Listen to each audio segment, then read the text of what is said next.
Buongiorno a tutti.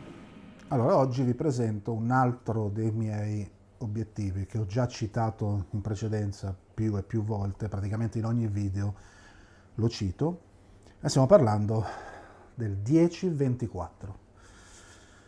Questo è uno zoom grandangolare, equivale a un 15-36 come full frame, quindi è molto interessante la focale dei 10 mm.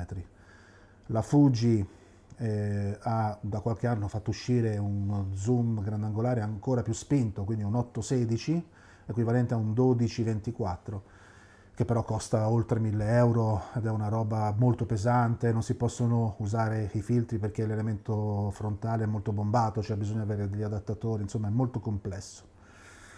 Questo obiettivo qui invece è sempre della serie XF, è un obiettivo stabilizzato, ha gli stessi switch che abbiamo trovato sul 18-135, quindi lo switch di on-off della stabilizzazione e lo switch per rendere l'apertura manuale, quindi controllata dalla ghiera che qui c'è, oppure automatica. Ha un attacco in metallo, come tutti quelli della serie XF, ha la ghiera dell'apertura come abbiamo detto prima e ha le due ghiere solite di zoom e di messa a fuoco manuale. Questo obiettivo però rispetto ad altri della serie XF ha delle caratteristiche premium, se vogliamo dire. Intanto lo zoom interno, quindi non si muove nessun elemento all'esterno, è uno zoom interno, ha un'apertura fissa di f4, quindi questo consente di avere la stessa apertura, quindi luminosa, perché f4 è una luminosità diciamo medio-bassa su tutta l'estensione della focale, quindi non ho un'apertura minima che si chiude zoomando. È un obiettivo molto compatto, molto leggero ed è il complemento ideale per ciò che mi riguarda con il 18-135. Per cui io mi porto sempre dietro questi due obiettivi, raramente lo lascio a casa solo quando so per certo che andrò in posti di montagna dove ho una visuale molto aperta e quindi difficilmente farò mai una foto grandangolare, anche perché comunque il 18-135 ha già un lato grandangolare, per cui diciamo dai 18 ai 24 mm più o meno siamo in quella fascia lì.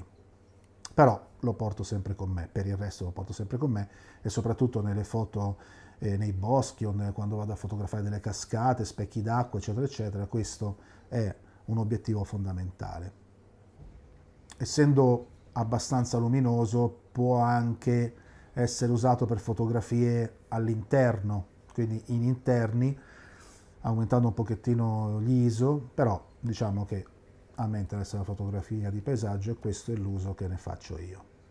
È un obiettivo leggero, parliamo infatti di 440 grammi circa, e quindi questo è un acquisto che io consiglio molto molto caldamente. Non è un obiettivo economico come tutti quelli della serie XF, peraltro questa versione è uscita di produzione perché è stata introdotta quella tropicalizzata. Infatti questa versione qui, anche questa è uscita nel 2014 se non mi ricordo male, non è tropicalizzata, è l'unico difetto che ha.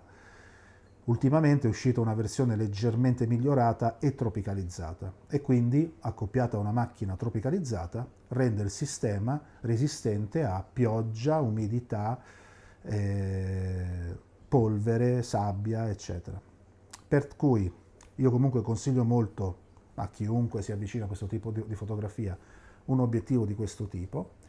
Adesso a seguire vedrete alcuni esempi di fotografie scattate con questo obiettivo e niente, se vi è piaciuto questo video mettete un mi piace, se vi piace quello che faccio iscrivetevi al canale e ci vediamo alla prossima volta. Buona giornata.